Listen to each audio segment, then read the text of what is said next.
Hey guys, so today I want to talk about the cheating problem in Battlefield 5 and the whole so-called black market of cheats in the video games.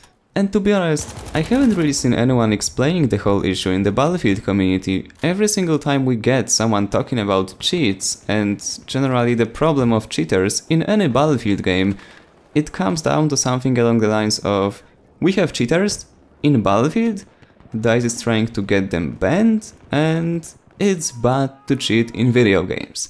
That's pretty much the outcome of all of those videos, but there is no actual explanation of how it works, how cheaters get to cheat, and etc, etc. So yeah, we're gonna take a look at it. Of course, I'm not gonna tell you where to get the cheats, how to install them, how to use them. I don't want to encourage cheating, I just want to explain how it works. I decided to record the video because around a week ago I had a 24-hour period where I actually met 3 different cheaters who were using rage hacks, pretty much killing the whole server, and they didn't care about getting banned. All of the cheaters you're gonna see on the screen throughout the video are already banned. I reported them directly to DICE, so they are 100% gone right now, but it still doesn't fix the problem. Because the problem is, there is people cheating and I'm not gonna be able to report everyone. No one will be able to report everyone.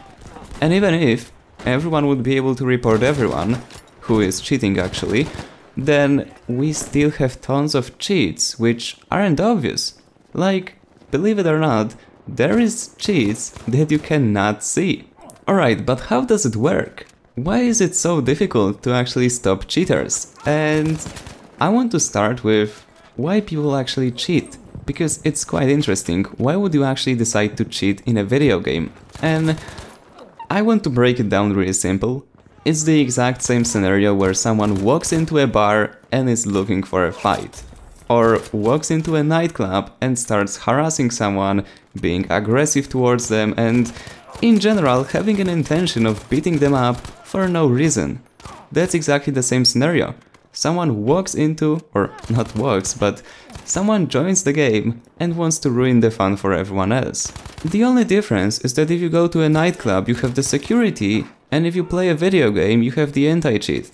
But the difference here is that if someone walks into a nightclub and wants to start a fight, which they know they will get kicked out for, they have to pay the full price for actually entering the club in the first place. And, or at least in majority of the situations.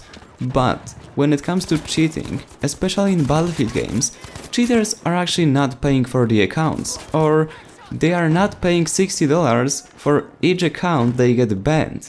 You see, there is different websites where you can buy 100 Battlefield 5 accounts for $50. So it's one account with a full game. It's a full game, it's not a trial, it's a full game for $2. And cheaters are buying them to cheat on those accounts. And why are the accounts so cheap? Yes, you guessed it, because they're stolen. They're not actually paying for the game, they're just stealing them from people who don't have strong enough passwords. So, if you want to protect yourself from actually getting your account stolen by someone, first, use a secure password, and second, enable the 2-factor authentication.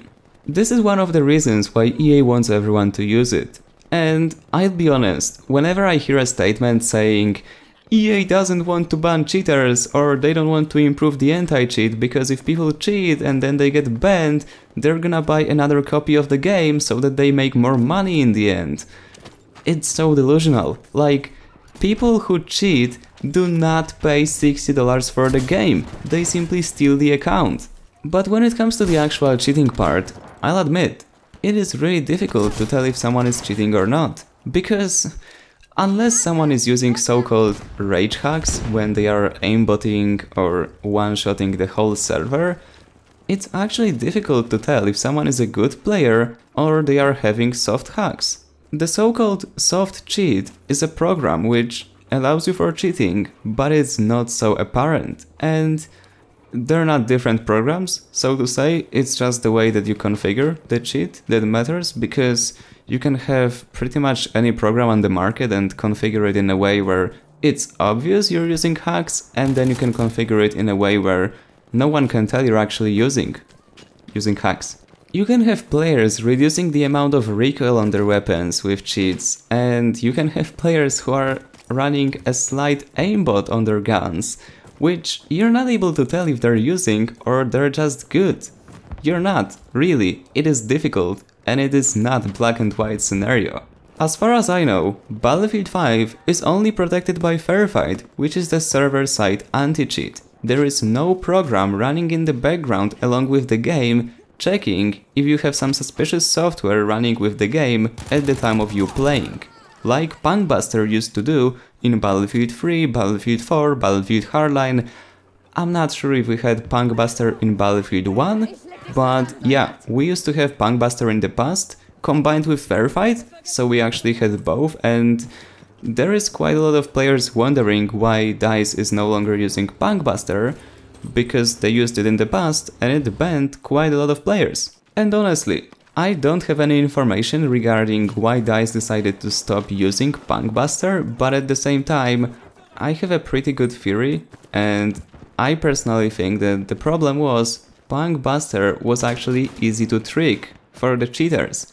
Here's the thing, when someone is developing a cheating program, there is a part called a bypass, and don't quote me on this, I do not know if that's a technical term or if it's the term used by the cheaters communities, but essentially what this bypass does is it allows you to run the program without the anti-cheat actually detecting it on your PC.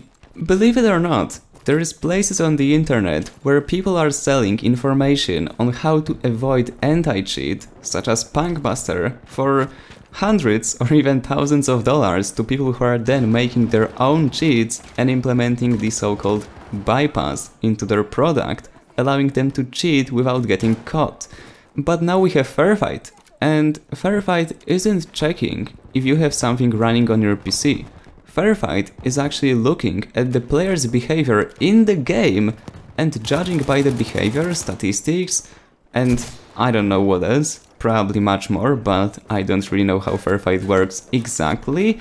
They are measuring if the player is playing legitimately or not. It is far more effective in terms of actually seeing if someone is cheating or not, because cheaters cannot simply hide on DICE's servers or on EA's servers. Like, Verified is not running on your PC, it is running on EA's side, so you cannot simply have some sort of a bypass hiding you from them, you cannot.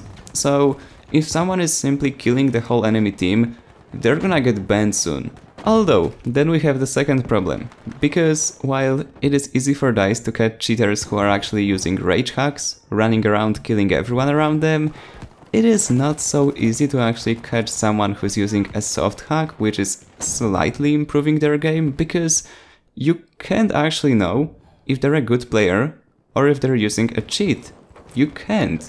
Although, there is one minor detail, and it actually becomes a major one if you think about it. If you buy public cheats, meaning cheats that are publicly available on the internet and everyone can Google it and purchase them, even if you set them up in a way where they cannot be detected, think about one thing. DICE developers can go buy the exact same cheat and reverse engineer the whole thing to get everyone using them banned, so it's not really the best idea. One more thing I want to quickly explain before I sign off is why are people actually making cheats in the first place? And the answer for that is pretty straightforward. It's business, it's money. Practically all of the cheats available on the market are based on the subscription model. Think about it. If someone is paying $30 per month to cheat in a video game, and a website selling such programs can acquire 1,000 customers paying them $30 monthly, they're making $30,000 per month. And it doesn't have to be 1,000 players playing Battlefield, because majority of the websites offer cheats to various games. And it's not really that hard to get 1,000 paying customers.